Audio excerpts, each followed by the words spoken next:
네, 전작권을 2015년에 가져오겠다는 것은 당초 박근혜 대통령의 대선 공약이기도 했는데요. 전환 시기가 사실상 무기한 연기되면서 전국의 뜨거운 논란거리로 떠오르게 됐습니다. 청와대는 국가의 안위 측면에서 바라봐야 한다고 밝혔지만 야당은 대선 공약 파기이며 사실상 전작권 환수를 백지화한 것이라고 비난했습니다. 박기현 기자가 보도합니다. 청와대는 전시작전 통제권 전환을 추진한다는 정부의 입장은 변하지 않았다면서 국가안위라는 측면을 강조했습니다. 북핵과 미사일 위협이라는 안보 상황을 고려하면서 전작권 전환을 준비할 필요가 있다는 겁니다. 공약의 철저한 이행보다는 국가 안위라는 현실적인 관점에서 냉철하게 바라봐야 하는 사안입니다.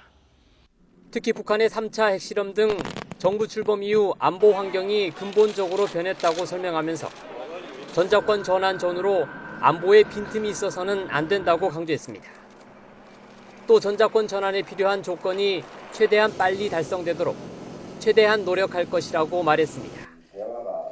새누리당도 전작권 전환을 연기한 것은 불가피한 선택이라면서 한국군 전력화 사업 등 전쟁 억제 능력을 완비하는 데 최선을 다해야 한다고 밝혔습니다. 북한의 핵무기와 미사일 실험으로 한반도의 안보가 위협받고 있는 상황에서 평화를 유지하기 위한 불가피한 선택으로 보입니다. 하지만 새정치민주연합은 대선 공약 파기라면서 환수 시기를 정하지 않은 것은 사실상 전작권 환수를 백지화한 것이라고 주장했습니다. 전시작전권 환수 시기조차 못 박지 않고 무기연기한 것은 전작권 환수를 사실상 백지화하고 군사 주권을 포기한 것으로 경악과 실망을 금할 수 없습니다. 특히 오는 27일에는 국방부 종합감사도 예정돼 있어 전작권 전환 연기는 당분간 전국의 뜨거운 화두가 될 전망입니다. YTN 박기현입니다.